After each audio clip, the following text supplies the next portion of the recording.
KwaZulu-Natal is seeing a decline in the daily number of coronavirus cases and is preparing to reopen schools tomorrow. KZN Education MEC Kwazi says schools will be opening to various grades over the coming week and timetables will be arranged to ensure schools operate at 50% capacity. Meanwhile, over 5,900 teachers have applied for concession to work from home due to comorbidities that may put their lives in danger if they're exposed to COVID-19. Karinda Jagmohan has more for us from KZN. A very good afternoon to you, Karinda.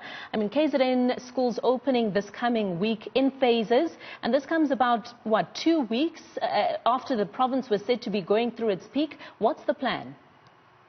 Yes, indeed. Good day to you. Well, what we know so far is that schools will be opening in stages. So on Monday and Tuesday, grades R1, 6, 10 and 11 pupils will return to school. On Wednesday and Thursday, grades 2, 5, 8 and 9 pupils will return to school. And then on Friday, grades 3, 4, 10 and 11 pupils are required to be at school. And this is so that there can be a 50% operational activity at schools to allow for physical distancing as we're seeing numbers of COVID-19 cases increase. However, as a whole, I must tell you that KZN has been seeing a downward trend in cases. It seems that we have reached our peak, and this is because stats show that the average daily infection rate currently is 198 cases per 100,000 population, which is an improvement from the 309 cases per 100,000 population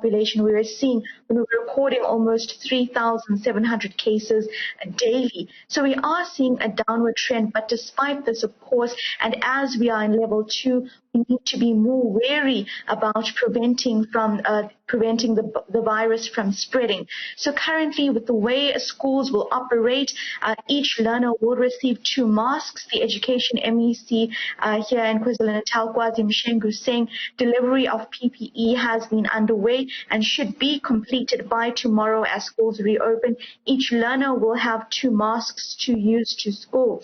And then going forward, over 5,000 teachers applying for concession, meaning they want to work from home or work under isolation, at least at schools, whereby they'll attend only the classes they have to, and between that stay in an isolated area for their protection and safety should they come into contact with a COVID-19 case at school. And going forward, I must also tell you that the KZN Health Department is now looking to amend some contracts with field hospitals as we're seeing a decline in cases. They do, however, want to keep some of the main hospitals open, such as the Royal Agricultural Showground Field Hospital in Pietermaritzburg, one of the biggest here in KwaZulu-Natal, that will remain open because scientists have said that there may be a second surge imminent as we open level 2 lockdown, and this has more social and economic benefits. So as we're seeing society and the economy open and schools reopen,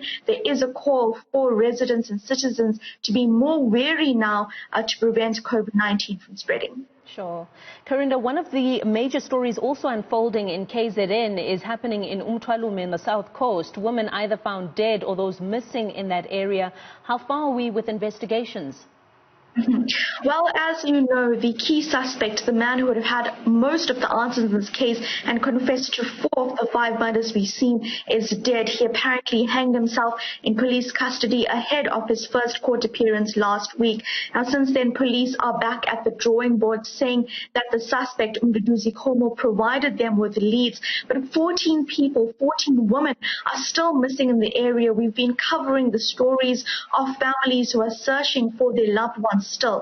And as this happens now, we're seeing more government intervention in Umthwalume, a very rural town on the KZN South Coast that hasn't had proper and adequate police services for years, depending on a police station about 15 minutes away, residents claiming there was inefficient services. Now, however, we've seen the KZN legislature come through to the region, as well as the Social Development Department conducting campaigns there.